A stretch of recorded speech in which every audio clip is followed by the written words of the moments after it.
చాలా అద్భుతంగా ఉంది. వదిలేస్తే మొత్తం తినేస్తాను, నా సరదా తీరేంత వరకు కొంచెం ఇంకొక తిని వదులుతాను.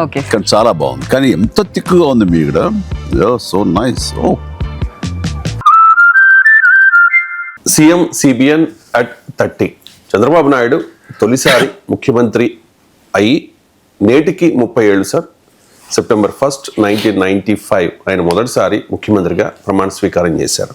సో సిబిఎన్ విశిష్టత ఏంటి అండ్ రాజకీయాల్లోనూ పాలనలోనూ ఆయన ప్రత్యేకత ఏంటి సార్? ఒకటి, ఆయన ఈరోజు భారతదేశంలో ఉన్న హైయెస్ట్ పొలిటికల్ స్టేచర్ ఉన్న ముఖ్యమంత్రి. మీరు దేశం మొత్తం మీద అధికార బీజేపీ ప్రతిపక్ష ముఖ్యమంత్రులు అందరిలోనూ టాలెస్ట్ చీఫ్ మినిస్టర్గా చెప్పచ్చు.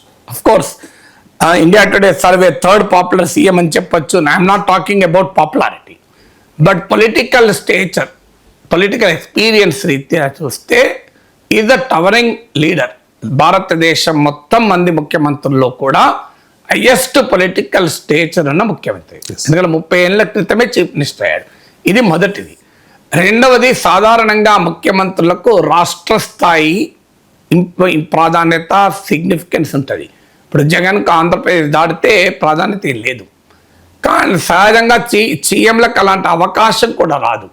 కొంతమంది ముఖ్యమంత్రులు జాతీయ రాజకీయాల్ని కూడా సంకీర్ణాల యుగంలో ప్రభావితం చేయొచ్చు. కానీ చంద్రబాబు నాయుడు అంతర్జాతీయ స్థాయి గుర్తింపున్న ఒక ప్రాంతీయ పార్టీ నాయకుడు. మీరు మైక్రోసాఫ్ట్ నుంచి వరల్డ్ బ్యాంక్ వరకు ఎక్కడికి వెళ్ళినా చంద్రబాబు నాయుడు పేరు చెప్తారు. మీరు ప్రపంచంలో చాలా దేశాలకు వెళ్ళినా, మీరు ఆంధ్రప్రదేశ్ తెలుగువారు అంటే ఎన్టీ రామారావు తెలుగువారికి ఢిల్లీలో గౌరవం తెప్పిస్తే, చంద్రబాబు నాయుడు తెలుగు వారికి సిలికాన్ వ్యాలీ నుంచి మొదలుకొని న్యూయార్క్ వరకు గుర్తింపు తెచ్చాడు. అందువల్ల ఒక అంతర్జాతీయంగా కూడా గుర్తింపు పొందగలిగిన ఒక ప్రాంతీయ పార్టీ నాయకుడు అనేది రేర్ కేసెస్. సో ఇది రెండవది.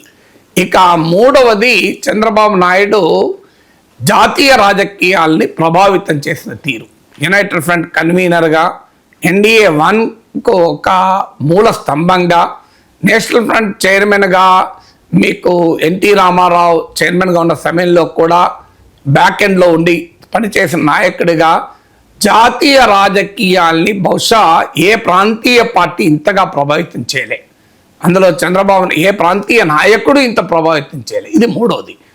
నాలుగవది, ఎన్టీ రామారావు పైన వెన్నుపోటు పరిచాడు, మామకే వెన్నుపోటు పరిచాడు అన్న అపవాదు ఇప్పటికీ ఎదుర్కొంటున్న ఫ్యాక్ట్ రిమైన్స్. రామారావు నుంచి పార్టీ మొత్తాన్ని తన వైపు ర్యాలీ చేయగలిగాడు.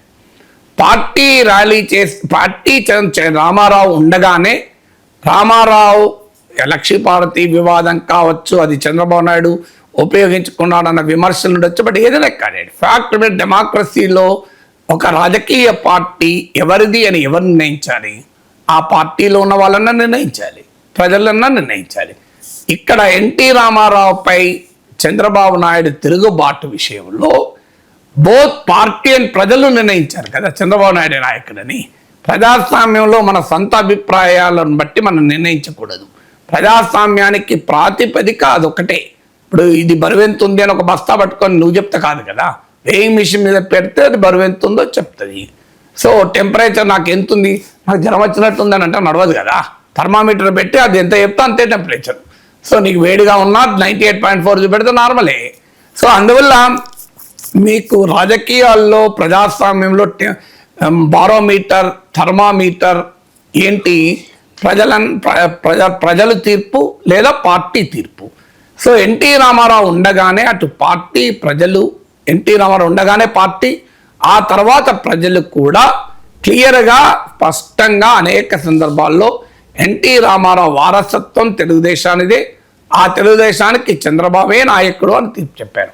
అందులో ఎన్టీ రామారావు కుమారుడు హరికృష్ణ ప్రయత్నించినా సక్సెస్ కాలే, లక్ష్మీపార్వతి సక్సెస్ కాలే, ఎవరు ఇంతవరకు సక్సెస్ కాలే. అందువల్ల ఇది ప్రత్యర్థులు ఏదైనా విమర్శించవచ్చు. రామారావుకు వెన్నుపోటు పెడిచారు, నందమూరి కుటుంబం నుంచి నారా కుటుంబం లాక్కుంది అని. ప్రజాస్వామ్యాన్ని కుటుంబాలు లాక్కోవు, పార్టీలను కుటుంబాలు క్యాప్చర్ చేసుకోవు కదా.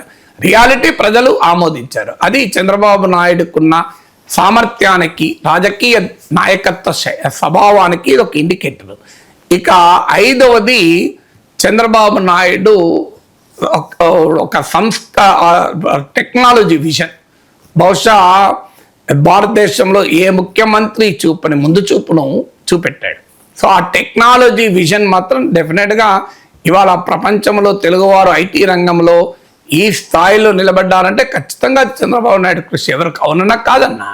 సో ఎవరైనా అనొచ్చు అంతకు ముందు కూడా జనార్దన్ రెడ్డి టైంలోనే మొదలైంది, software technology park Rajasekhar Reddy టైంలో పెరగలేదా, కేసీఆర్ టైంలో పెరగలేదా, ఏదన్నా కానివ్వండి. ఇవాళ హైదరాబాదు సైబరాబాద్ను ఈ స్థాయిలో వేయడంలో చంద్రబాబు నాయుడు కృషిని, ఆయన వేసిన పునాదిని, బిల్ క్లింటన్ను, బిల్ గేట్స్ను, ఇద్దరు బిల్లుల్ని హైదరాబాద్ పట్టుకొచ్చిన తీరు ఇది మామూలు విషయం కాదు కదా. సో అందువల్ల డెఫినెట్గా ఆనాడు ఐటీ నుంచి ఇప్పుడు క్వాంటమ్ సైన్స్ అంటున్నాడు, క్వాంటమ్ వ్యాలీ అంటున్నాడు. ఇది పరీక్ష ఇప్పుడే తేలదు, ఇంకో 20 ఏళ్ళు పట్టచ్చు, 10 ఏళ్ళు పట్టచ్చు. బట్ ఒక సాంకేతిక పరిజ్ఞానాన్ని ఉపయోగించడంలో ఒక గ్రామీణ నేపథ్యం నుంచి వచ్చి, ఒక వ్యవసాయ కుటుంబం నుంచి వచ్చి, ఒక సాధారణ గవర్నమెంట్ స్కూల్ నేపథ్యం, ఏదో ఇంటర్నేషనల్ స్కూల్లో చదివాడు, లోకేష్ లాగా స్టాన్ఫోర్డ్ యూనివర్సిటీలో చదివాడు, కేటీఆర్ లాగా అమెరికాలో చదివాడు, ఎక్స్పోజర్ ఉందంటే ఆశ్చర్యమేం లేదు. కానీ మీకు చంద్రబాబు నాయుడు నేపథ్యము చూసుకుంటే ఆయన గ్రామీణ నేపథ్యం నుంచి వచ్చాడు. అలాంటి నేపథ్యం నుంచి వచ్చి కూడా ఒక ఆధునిక సాంకేతికత పట్ల ఆయన చూపుతున్న ఆసక్తి, అభిరుచి నిజంగా అప్రిషియబుల్. ఇప్పుడు మనకు ఈ సేవ మీ పెట్టినప్పుడు చాలామంది విచిత్రంగా చూడొచ్చు.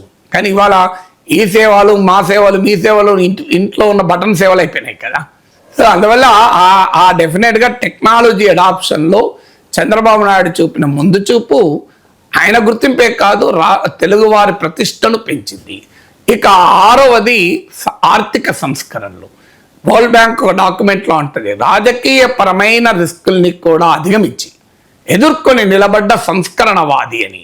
కానీ వాస్తవంగా సంస్కరణవాదే కాదు, చంద్రబాబు నాయుడు అవసరమైతే తన విధానాల్ని ఎలా మార్చుకోగలుగుతాడు అనటానికి ఉదాహరణ కదా. అసలు ఉచిత విద్యుత్తు ఇస్తే కరెంటు తీగల పైన బట్టలారేసుకునే పరిస్థితి వస్తుంది అన్న చంద్రబాబు నాయుడు సూపర్ సి తమిళ్లో ఎలా ఉంది అని అడుగుతున్నాడంటే రాజకీయ పరిస్థితుల పట్ల ఎలా అడాప్ట్ అవుతాడు. పాజిటివ్గా చూస్తే ఇది పొలిటికల్ అడాప్టబిలిటీ, సర్వైవల్ ఇన్స్టింక్ట్స్, అలాగే పొలిటికల్ ఫ్లెక్సిబిలిటీ, పొలిటికల్ ప్రాగ్మాటిజం అంటాం. నెగటివ్గా చూస్తే చూడు అవకాశవాది. నిన్నదాకా తన ప్లేన్ స్పీకింగ్ అనే తన పుస్తకంలో సంస్కరణల గురించి ఎంత చెప్పాడు, ఇప్పుడు ఏం చేస్తున్నాడు, అసలు తన బ్రాండ్ ఆఫ్ పాలిటిక్సే కానీ సంక్షేమాన్ని ఎత్తుకున్నాడు విమర్శించవచ్చు. మనము చూసే దృక్కోణము నుంచి విశ్లేషణ ఉంటుంది. But fact remains he could simply move from reforms to welfare. Welfare move కావడమే కాదు, 2009లో ఒప్పించలేకపోయాడు ప్రజల్ని, కానీ 2024లో ఒప్పించాడు కూడా కదా. 2024, 2019లో కూడా, 2014లో కూడా సంస్కరణల సంక్షేమంతో ఒప్పించలే. ఆ రోజు రాష్ట్ర విభజనకున్న ప్రత్యేక పరిస్థితుల్లో ఒప్పించాడు. కానీ 2024 అయితే జగన్మోహన్ రెడ్డి సంక్షేమాన్ని మించిన సంక్షేమం చేస్తానని ప్రజల్ని తప్పించగలిగాడు కదా. సో అందువల్ల సంస్కరణ నుంచి సంక్షేమం వరకు political adaptability, policy adaptability Chandrababu నాయుడుకున్న ప్రత్యేకత. మీకు సర్వైవల్ ఇన్స్టింక్ట్స్ అంటారు. డార్విన్ థియరీ ఆఫ్ ఎవల్యూషన్ ఏం చెప్తుంది? ఎవరైతే పరిస్థితులకు అనుగుణంగా మారుతూ ఉన్న జీవి సర్వైవ్ అవుతాడు. ఇలా చంద్రబాబు నాయుడు 30 ఏళ్ల కింద సీఎం అయ్యాడని మనం మాట్లాడుకుంటున్నామంటే he has perfectly proven the theory, Darwin's theory of evolution in politics కదా. సో తాను సర్వైవ్ కావడానికి కావచ్చు, ప్రజాస్వామ్యంలో సర్వైవ్ కావడానికి కూడా నా రిఫార్మ్స్ పనిచేయవు, ప్రజలకు వెల్ఫేర్ కావాల్సిందే అనుకున్నప్పుడు మారిపోయాడు కదా. అది అవకాశవాదం అనొచ్చు, సర్వైవల్ ఇన్స్టింక్ట్ అనొచ్చు, పొలిటికల్ ప్రాగ్మాటిజం అనొచ్చు. But he has changed. So అది 6వది. 7వది మిత్రపక్షాలు. ఇక్కడ కూడా మళ్ళీ సేమ్ విమర్శ రావచ్చు. చూడు, రాజకీయ నరేంద్ర మోడీయే విమర్శించాడు కదా, ఆప్ సీనియర్ హై ముజే ఆ బదల్నేమే అని అంటాడు. మీరు పార్టీల్ని, మిత్రుల్ని మార్చుకోవడంలో ఒకరోజు ఒడిలో ఉంటారు, ఒకరోజు తిడతారు, ఇవన్నీ ప్రత్యర్థులు ఏమైనా అనొచ్చు. బట్ చంద్రబాబు నాయుడు విమర్శ కూడా ఉండొచ్చు. ఆయన పొత్తులు లేకుండా మిత్రపక్షాలు లేకుండా గెలిచిన సందర్భమే లేదు అని. అది నిజమే. కానీ అదే సమయంలో అది Chandrababu Naidu fact remains political అలయన్సెస్ను అటు నుంచి ఇటు షిఫ్ట్ చేస్తూ ఎన్నికల్లో అయితే విజయం సాధిస్తున్నాడు కదా. అల్టిమేట్లీ యువర్ స్ట్రాటజిస్ట్గా మాత్రం తన అబిలిటీని నిరూపించుకుంటున్నాడు. అలా పాలసీస్నే కాదు పార్టీలను కూడా అవసరానికి తగ్గట్టుగా మార్చుకోగలిగిన ఒక అడాప్టబిలిటీ, ఫ్లెక్సిబిలిటీ అనేది చంద్రబాబు నాయుడు ప్రత్యేకత. 8వది తన ఓన్ మిస్టేక్స్ నుంచి తాను నేర్చుకోవడం. ఇది కూడా చంద్రబాబు నాయుడు ప్రత్యేకత. సో 2004లో గట్టిగా సంస్కరణలకు నిలబడ్డాడు. రాజశేఖర రెడ్డి సంక్షేమ దెబ్బకు కింద ఓడిపోయాడు. But he has learn that అయి సంస్కరణలు ఒక్కటే పనిచేయవు. సో మనం ప్రజలకు సంక్షేమం కూడా అనకపోతే ఓట్లు పడవు. నేర్చుకొని తన పాలసీస్ మార్చుకున్నాడు. 2009లోనే డైరెక్ట్ బెనిఫిట్ ట్రాన్స్ఫర్ అని ప్రతి ఒక్కరికి 2000 రూపాయల అకౌంట్లో వేస్తాను మొదలుపెట్టాడు. అప్పుడు ప్రజలు నమ్మలే. 2014కి వచ్చారు ఉచిత విద్యుత్ అని మాట్లాడాడు. ప్రజలు నమ్మలే. ప్రజలు నమ్మారు. అప్పుడు 2024కి వచ్చేవరకు అయితే ఫుల్ డోస్ ఆఫ్ వెల్ఫేర్ అని మొదలొచ్చాడు కదా. సో ఇవాళ పేపర్లో మీరు టీవీలో అడ్వర్టైజ్మెంట్ చూడండి, ఆర్థిక సంస్కరణల మార్గదర్శి చంద్రబాబు అని అంటారా? అడ్వర్టైజ్మెంట్ ఏముంటుంది? నాన్న కాలేజీకి వెళ్ళాలి, బస్ ఛార్జెస్ నాన్న, తల్లి ఇవాళ ఊకో తల్లి కాలేజీకు అని వస్తలే అడ్వర్టైజ్మెంట్లు.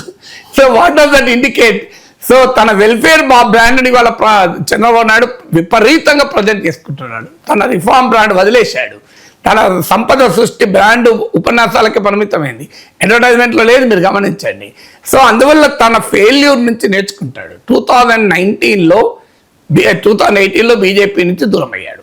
చాలామంది మిత్రులు నాకు సలహా ఇచ్చారు, ఇది రాంగ్ డిసిషను, మీరు ఏదో మోడీ ఓడిపోతాడని అంచనాతో వస్తున్నారు, ఇది స్ట్రాటజిక్లీ రాంగ్ డిసిషన్ అని. కానీ చంద్రబాబు నాయుడు అప్పుడు ఎవరికి వినకుండా మోడీ పట్ల వ్యతిరేకత వస్తుంది, ఓడిపోతాడని చెప్పి ధర్మ పోరాట దీక్షలు చేశాడు, రాహుల్ గాంధీ పక్కన నిలబడ్డాడు, ఇవన్నీ చేశాడు.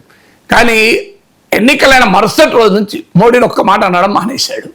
అనేది ఇక బీజేపీ వాళ్ళు ఎప్పుడు పిలుస్తారా అని సందేశాలు, సంకేతాలు, రాయబారాలు పంపుతూ చివరకు విజయం సాధించాడు బీజేపీ కలవడంలో. ఇది మనకు ఎవరికైనా ఒక్కొక్కరికి ఓ రకంగా అనిపించవచ్చు. విమర్శకులకు ఇది పొలిటికల్ అపార్చునిటీగా అనిపించవచ్చు.